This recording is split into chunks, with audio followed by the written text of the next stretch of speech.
আর তখনই একটি দূত জ্যাকের সাথে থাকা দুজন সৈন্যকে নিয়ে হাজির হয়। দূতদের রাজা একজনকে জিজ্ঞেস করতে থাকে, তোমরা এখানে কিভাবে এসেছ? পৃথিবীতে যাওয়ার রাস্তা কোথায়, আমাকে এখনই বলো। তখন সেই সৈন্যটি রাস্তা না দেখিয়ে দূতদের রাজার সাথে গরম হয়ে কথা বলে এবং দূতদের রাজার সাথে গরম হয়ে কথা বলায় সেই সৈন্যটিকে খেয়ে ফেলে।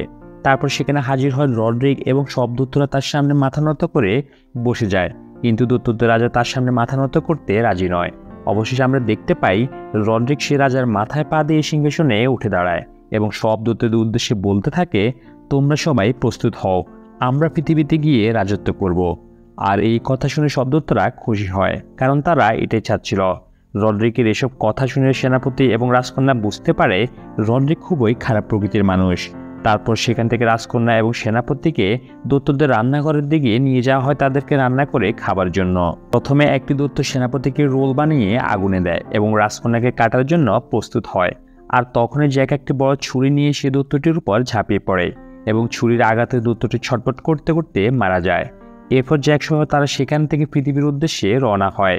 এদিকে রড্রিক এসে দেখতে পায় রান্নাঘরের দূতটি মরে পড়ে আছে এবং সেনাপতি এবং রাজকন্যা সেখান থেকে পালিয়ে গেছে।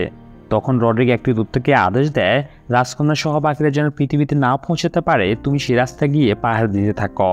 এরপরের সিনে আমরা দেখতে পাই জ্যাক সহ যখন সেই গুহায় এসে পৌঁছায়, তারা দেখতে পায় সেখানে একটি দূত পাহারা দিচ্ছিল, যে কিনা এখন ঘুমন্ত অবস্থায় আছে। তখন জ্যাকের মাথায় একটি বুদ্ধি এলো। সে এবং সেনাপতি মিলে একটি মৌচাক ভেঙে দূতটির হেলমেটের মধ্যে ঢুকিয়ে দেয়। আর তখন এই মৌমাছির কামড়ে ছুটাছুটি করতে করতে দূতটি নিচে পড়ে মারা যায়। তখন সেনাপতি অ্যালমন্ড, জ্যাক এবং ইজাবেলকে বলল, তোমরা পৃথিবীতে ফিরে যাও, আমি এখানে রড্রিকের জন্য অপেক্ষা করব।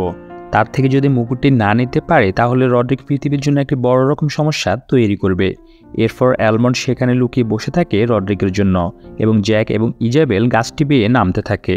এদিকে মৃত দূতটিকে দেখে রাজা বুঝতে পারল রূপকথার গল্পটি মিথ্যে নয়, সত্যি পৃথিবীর উপরে দূতদের রাজ্য রয়েছে। আর তখন রাজা সিদ্ধান্ত নিল গাছটি কেটে ফেলার। রাজা মন্ত্রীকে বলল, আমার মেয়ে চেয়ে প্রজাদের সুরক্ষা দেওয়া আমার কাছে অনেক বড় দায়িত্ব। দূতরা যদি পৃথিবীতে নেমে আসে তাহলে সেটা প্রজাদের জন্য ভয়ঙ্কর পরিস্থিতি তৈরি করবে। তখন রাজার আদেশে সবাই মিলে গাছটি কাটতে শুরু করে। এদিকে সকালে রড্রিক সব দূতদের নিয়ে সেই গুহার কাছে এসে হাজির হয় পৃথিবীতে যাবার জন্য।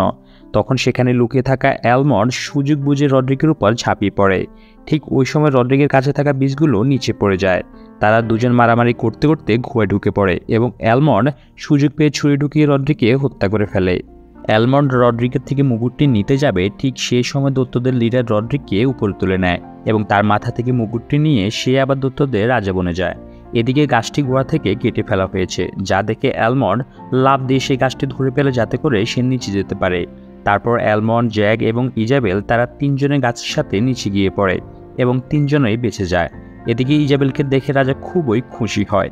আর যখন জানতে পারে জ্যাকের জন্য রাজকন্যার প্রাণ বেঁচেছিল, তখন রাজা জ্যাককে খুশি হয়ে কিছু ধনরত্ন উপহার দেয় এবং রাজকুমারীকে নিয়ে রাজমহলের উদ্দেশ্যে রওনা হয়। অন্যদিকে দেখা যায় গাছটি কেটে ফেলা দূতদের রাজা খুব জোরে চিৎকার করতে থাকে। সে বলতে থাকে, আমরা কি তাহলে আর পৃথিবীতে যেতে পারবো না? আর তখনই রড্রিকের কাছ থেকে পড়ে যাওয়া বীজের থলিটা সে দেখতে পায় এবং বীজগুলো বের করে সে জলে ফেলে দেয়। আর সেখানে বীজগুলো ফুটে অনেকগুলো গাছ বের হয়ে আসে। তখন দূতদের রাজা সবাইকে আদেশ দেয় গাছগুলো বেয়ে পৃথিবীতে নামার জন্য।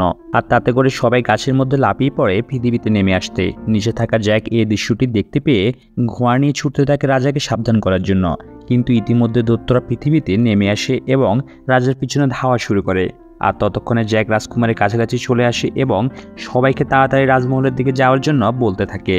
এদিকে সেনাপতি অ্যালমন্ড তার সৈন্যদেরকে দূতদের মোকাবেলার জন্য প্রস্তুত করতে থাকে।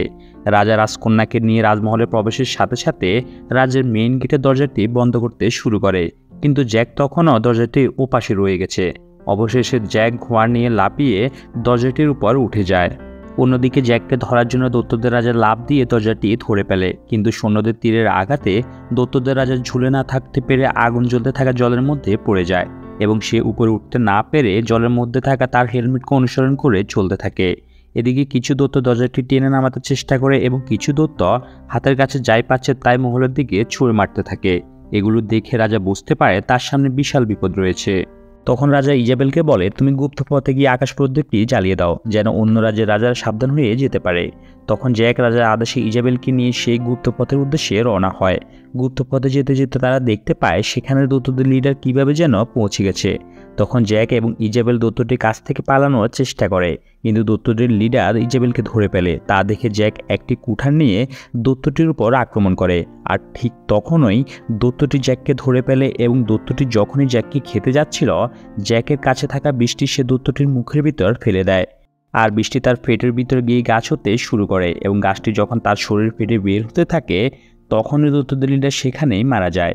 ভাগ্যক্রমে জ্যাক দেখতে পায় তার কাছে দূতটি একটি হাত এসে পড়েছে, যে হাতের আঙুলের জাদুর মুকুটটি আংটি হিসেবে পড়া ছিল।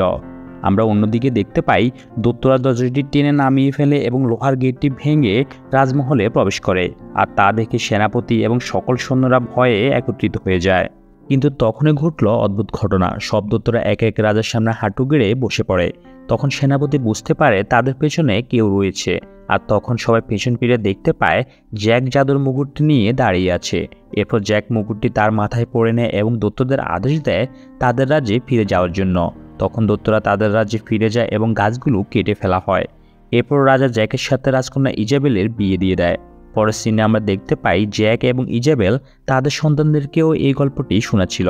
তারপরে আমরা দেখতে পাই জাদুর মুকুটটি সংস্করণের মাধ্যমে বর্তমানে একটি জাদুঘরে রাখা হয়েছে, যেন সাধারণ মানুষ এসে এটিকে দেখতে পারে। আর এখানেই মুভিটি শেষ হয়। বন্ধুরা, মুভিটি কেমন লাগলো অবশ্যই কমেন্ট করে জানাবেন, এবং মুভিটি যদি আপনারা ডাউনলোড দিতে চান সেটি অবশ্যই কমেন্ট করে জানাবেন। আমি লিঙ্ক দিয়ে দেওয়ার চেষ্টা করব।